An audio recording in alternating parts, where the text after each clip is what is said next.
Hello my beauty bunch, it is just Jennifer Beauty here, and today's episode I wanted to cover the pitfalls of overselling. Everyone knows someone who is that annoying, icky person who is just out for the sale, and you know that as soon as they contact you, it is only because they want to sell a product or a service to you. We've all witnessed it, we can all smell it a mile off. So I hope you find this episode useful. So let's talk about avoiding overselling in network marketing. This is really crucial, and it's a delicate dance in network marketing to sell without stepping into the realms of overselling. So let's dive into some practical solutions and guides. So understanding the pitfalls of overselling is so key, and quite often it happens usually when someone first joins. They're so enthusiastic about the products or the opportunity that they end up overwhelming their clients or their network, and this can lead to resistance of purchase, but also it can lead to loss of potential long-term relationships. So remember, our goal is to build trust and provide value, and not to just get a quick sale. So here are some solutions. Listen more and talk less. So focus on understanding your client's needs. Ask open-ended questions and genuinely listen to their responses. And this shows you care about the concerns and not just about selling a product. So in your next interaction, I challenge you to spend 70% of the time listening and only 30% of the time talking.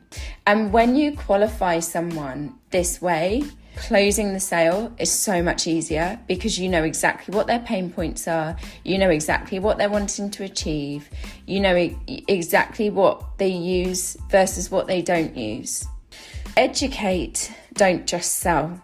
So share helpful information about skincare and wellness and educate your clients. This will position you as a knowledgeable advisor and not a salesperson. Can you see the difference? So maybe create a blog post or a social media post or a series of reels about a common skincare concern. Do, for example, myths versus facts, or use this, not this. Or the other hook could be 3 things you shouldn't do if your skin is this. Create a series, and then when anybody likes the post or interacts with the post, jump into the DMs and start a conversation with them. Understanding and respecting people's boundaries is so key to selling. So pay attention to verbal and non-verbal cues.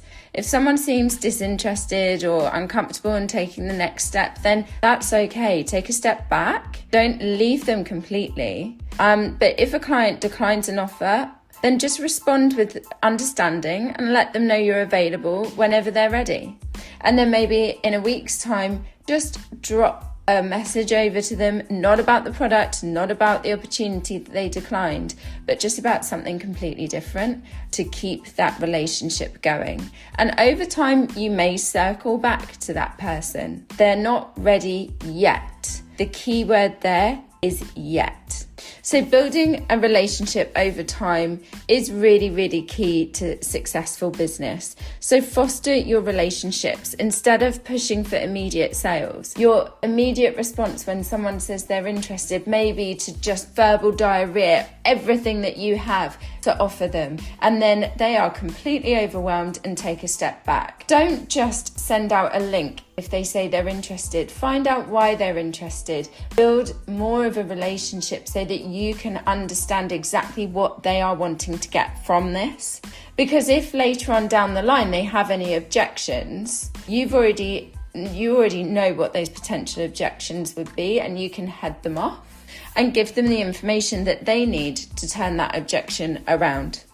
So the other thing that I wanted to talk about is using testimonials and stories. We always say that facts tell, stories sell.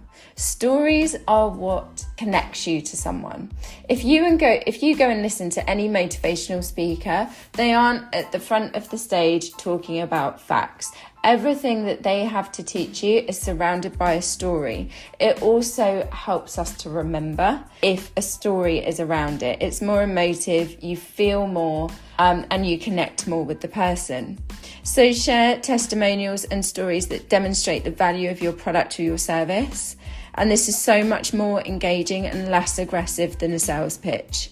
So maybe gather testimonials from satisfied clients if they're happy, before and after photos, and also share your own success stories in a relatable way. So for example, last year in January, I, as you all know, did palliative care for my stepfather. And that was a month of living with him and my mum, and it was the most horrendous time of my life, I would say. There was a lot of tears, as you can imagine.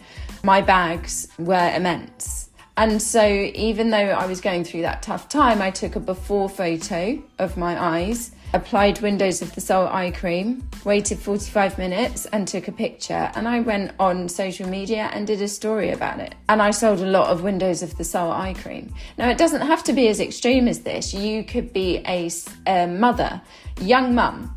No young mum sleeps well, and they get bags. Share that story of you using Windows of the Soul to help combat your bags and help make your eyes look bright and awake when you're a young mum. Because other young mums will see that and they will relate to it and they will want the product too. Personalize your approach. So customize your messages based on the person that you're speaking to. Blanket messages are great, like broadcasts are great if there is a certain offer that has just dropped and you're trying to get that information to them before the product sells out, but it is very impersonal. So even though it does take time, put that person's name in there. Try and tailor that message to them specifically. And this is where building relationships is key, because if you've built that relationship, you will know something about them.